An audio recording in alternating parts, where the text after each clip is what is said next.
Okay, so we are starting a quadratic equation for now. So we can call it quadratic equation, and we can say, how many of you remembers the general expression for quadratic equation? The general expression for quadratic equation. Or either you give me the general expression or you give me an example of a quadratic equation. So, because that's what is going to help us to take it from there. I think it's y equals ax plus plus bx plus c. Okay, very, very close. Something is just missing somewhere. Who identifies what is missing? Just a very small thing is missing. It's ax squared. Oh, the squared on the ax, yeah. Yes, ax squared plus bx plus c. So that's the general equation of a quadratic. Okay, so who else can tell us, remember the formula for quadratic equation? Is it negative b? Remember, formula has an equality sign. It has left and right. So it starts from the left, then the equality, and then you go to the right. Yeah, go. Okay, negative b. Okay, when you say equal to negative b plus or minus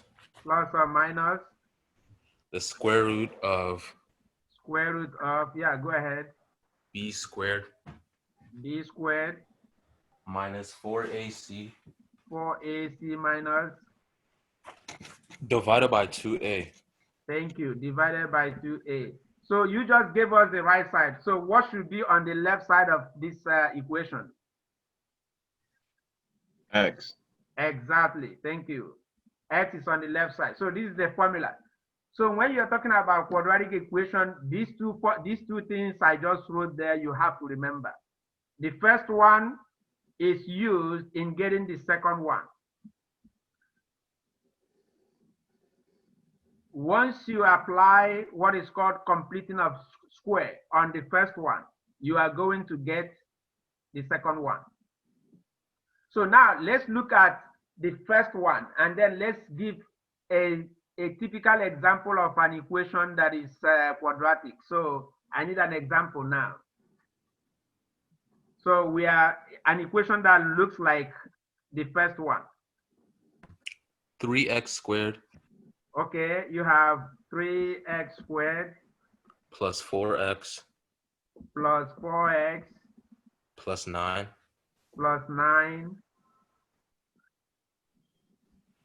equal to 0. 0. All right. You see? So this is a classical example of a quadratic equation. Whether it is solvable, we don't know yet until we test. Whether it can lead to complex number, we don't know yet. We just gave an example. So now the question becomes, how do you solve quadratic equation? What are the methods, different methods? So let's... Factoring. Factoring is one of them. Oil. Factoring, somebody said something.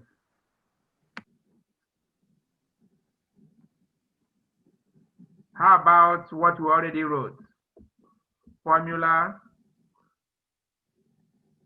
What about the FOIL method? What? The FOIL method. Oh, okay. Let's keep that one for now. I know what you're talking, because that one, let's keep it now. Let's do graph. You see?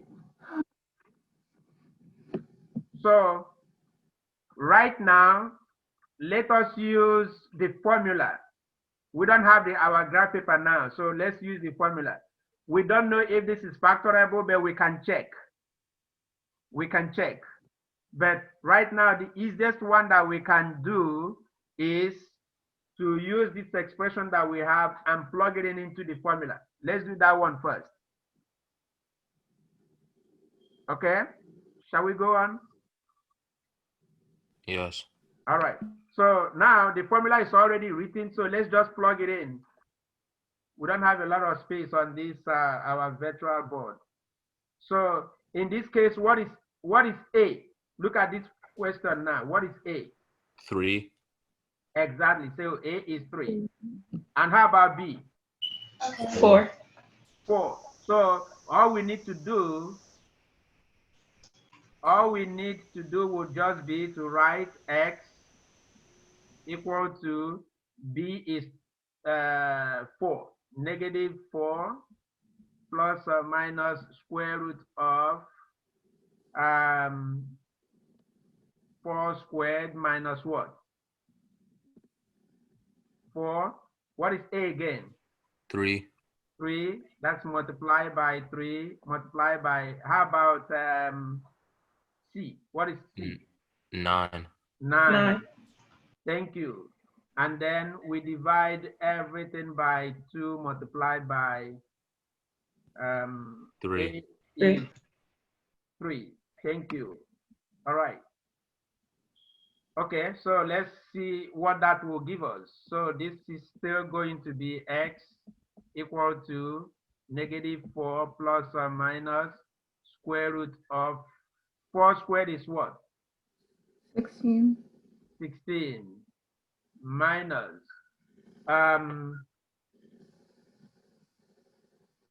3 times 9 is what? 27. 27 multiplied by 4. You can use your calculator so that we can be fast. You can use a cell phone calculator. 4 times 3 times 9. 72. What? 4 times 3 times 9. Use your cell phone. 108. 108. Divide by 2 times 3. 6. 6. Okay. Now, let's continue. Let's deal with the one inside the square root sign. So 16 minus 108 is what?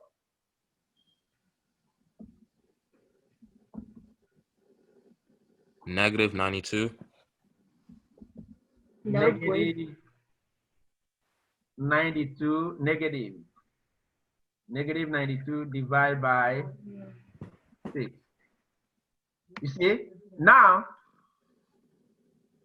you can see that the square root sign, this one has a negative number, right? True or false? True. True. So now whenever any quadratic equation has a negative number, automatically a complex number has been generated. A complex number has been generated.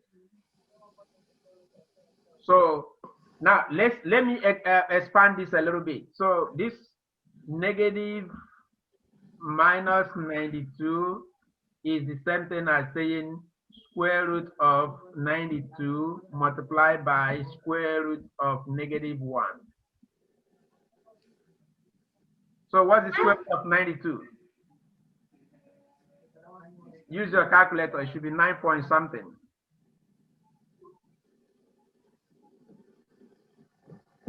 Square root of 92? 9.59. Okay, let's just use 9.5, or we can even use 9. It doesn't really matter. This is over. I'm sorry. I shouldn't draw this line. Okay, so this should just give us square root of negative 92. So this is 9.5. 9.5. This is actually square root of negative 1 is I. You remember that? You remember that? Yes. Okay.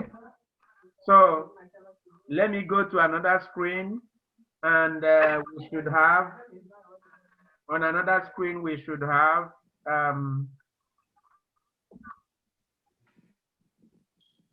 we should have that our x is -4 plus or minus 9.5 I divided by 2 times 3 should give us what? 6. See, that's a complex number right there. So this should give us, the first answer should be x equal to -4/6 plus 9.5/6 I. The second solution should be x2 should be -4/6 minus 9.5/6 I. See? So from quadratic equation, we land into complex number. Could you go back to the first page? Yes.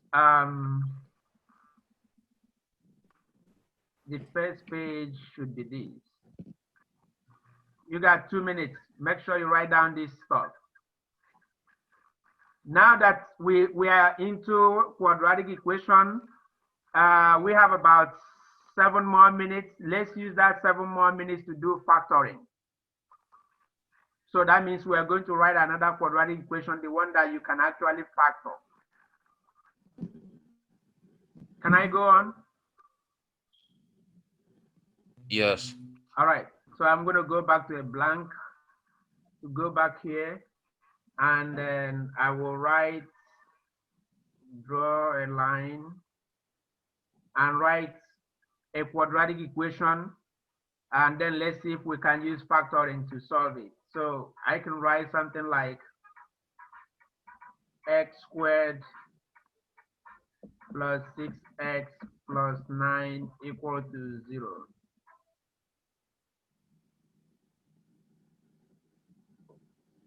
So the goal of this is to see if we can use factoring to get the values of x. Okay, who remembers or who has an idea of what we need to do? So we are trying to use it. Factoring. This is going to be this will show up again in pre-calculus, but a more involved one. Factoring. What does that mean? Oh, you're trying to simplify it? Yes, factoring involves simplification. Let's start with a number that are factors. What is a factor? A number that you can multiply to get another number. Exactly. So for example, if we multiply 2 by 3, it will give us what? 6. If we multiply 8 by 2, it will give us what? 16. 16. See, 2 and 8 are factors of 16. 2 and 3 are factors of 6. So the purpose of factoring is to, this is an equation. So the left side is an expression. The right side is also an expression without a variable. So on this left side, we are trying to get 2 expressions that when we multiply both of them, it will come down to our original expression. So we are looking for 2 expressions that we can multiply so that we can get this expression. That's what factoring is about, right? Okay, so now let me show you, so that we don't waste much time, let me show you, give you a hint. So we are going to look for two numbers such that when we multiply these when we multiply these two numbers, it gives us 9. So sum is equal to 9. No, I'm sorry, not sum. Product. That's product.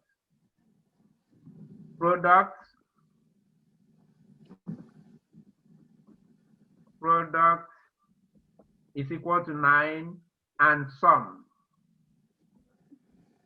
is equal to 6. So what are two numbers that when you multiply it together, it gives you 9? And if you add those two numbers together, it gives you 6. 3 and 3. And 3. Yes, so everybody agrees that 3 and 3 gives us the solution, right? So if everybody agrees with that, all we need to do is we use that our 3 and we say x squared plus 3x plus 3x equal to 9. I'm sorry, not equal to 9, plus 9. Plus 9 equal to 0. We group them. Once we group them, we look for the common factor in these two. The common factor is x, so we can just say x bracket x plus 3, and then the common factor here is 3 plus 3 bracket x plus 3, and that gives us 0. You see? So next is, look at this. You can see that you have a common term. The common term is x plus 3 and x plus 3, right? These are common terms. So we take one of them. We just say x plus 3. And then you look at the coefficient. Here's the coefficient. The coefficient of this is x. The coefficient of this one is 3. So we add them. We say x plus 3. So we just write x plus 3. And that gives us 0. So our solution becomes, we have two factors now. Our solution becomes x plus 3 equal to 0, and then x plus 3 equal to 0. So here, x will be, when you transfer plus 3 to the other side, what would that give us? When you transfer a number from one side of an equation to the other, what does it give? The opposite? Yes, the opposite now is going to be what? -3. -3, thank you. -3, and then the same thing here. X is equal to -3. So the solution to this is x1 equal to -3, x2 equal to -3. And the factors are these.